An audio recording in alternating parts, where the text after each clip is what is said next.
Hello student, आज मैं आपको sine rule for a triangle क्या होता है इसके बारे में बताएंगे।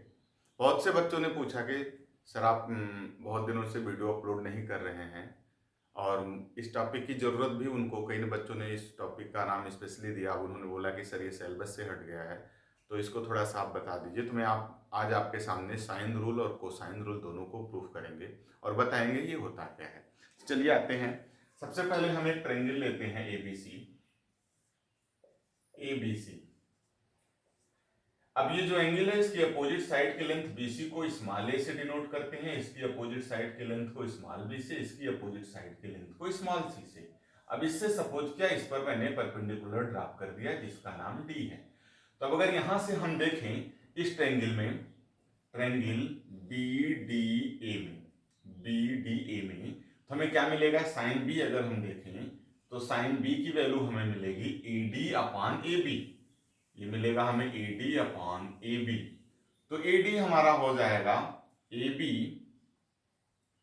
Sign of B। AB का मतलब आपका C है और ये मिला हमें साइन ऑफ B। ये हमें AD मिल गया। इसको इक्वेशन 1 बना लेते हैं। अब अगर हम इस ट्रायंगल की बात करें, इन ट्रायंगल CDA, तो हम देखते हैं यहां से साइन C हमें मिलेगा AD अपॉन AC। तो AD इज इक्वल टू हमें क्या मिला, AC sine of C। AD हमें मिला, AC का मतलब है आपका B साइन ऑफ C। इसको सेकंड मान लेते हैं। इन दोनों इक्वेशन से देखें LHS हमारा बराबर है तो LHS भी बराबर होगा। मीन्स हमें मिला C sine B is equal to B sine of C। हमें क्या मिल गया यहां से, sine of B upon B is equal to sine of C upon C। तो इसी तरह जब हम किसी दूसरे वर्टेक्स से ड्रॉप करेंगे तो इसमें रिलेशन मिलेगा।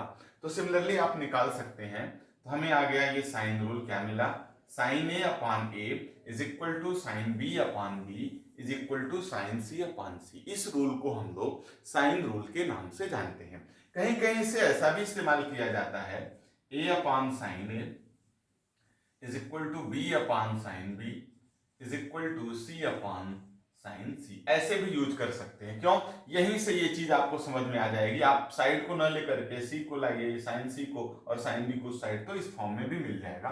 तो दोनों तरह से यूज करते हैं। ये आपका साइन रूल था। अब आते हैं कोसाइन रूल की तरफ कि कोसाइन रूल क्या होता है किसी ट्रायंगल का। तो देखिए कोसाइन रूल, कोसाइन रूल आते हैं, बताते हैं क्या होता है। मान लिया हमने ये यहां से cos B ले लिया, ट्रायंगल BDA में हमने cos B ले लिया। तो cos B क्या मिलेगा हमें, आपको पता है BD अपॉन BA मिलेगा, BD अपॉन BA। तो BD बराबर क्या होगा, BA आपका C है तो C cos of B, C के साथ ये मिल गया आपका cos ऑफ B। अब ये BD मुझे निकल गया, ये टोटल लेंथ A है, तो CD हमारा क्या होगा, CD हमारा होगा A माइनस BD। तो CD मिल गया हमें A माइनस BD का मतलब C cos ऑफ B। ये हमें CD मिल गया। अब अगर हम यहां से इसी ट्रायंगल में साइन ऑफ B की वैल्यू देखें तो हमें क्या मिलेगा, अगर इसको हम H मान लें AD को, तो हमें मिलेगा H upon C। Means H is equal to C of sine B। ये हमें मिला। अब अगर इस ट्रायंगल में आए हम, in triangle ADC by Pythagoras theorem अगर हम देखें तो हमें क्या मिलेगा, CD square plus H square is equal to B square. क्योंकि ये हाइपोटेन्यूज है, इन दोनों साइड के स्क्वायर का सम इसके स्क्वायर के बराबर होगा। यहां मैंने रख लिया, CD आपने निकाला, यहां पे CD कितना है, A minus C cos of B का होल स्क्वायर प्लस H भी आपने निकाला, ये आपका है C स्क्वायर और sine square B is equal to B square. अब इसको हम लोग सिंप्लीफाई करेंगे तो क्या मिलेगा, देखते हैं इसको। ये मिलेगा हमें A square plus C square और cos square B minus 2CA cos of B plus C square sine square B is equal to B square.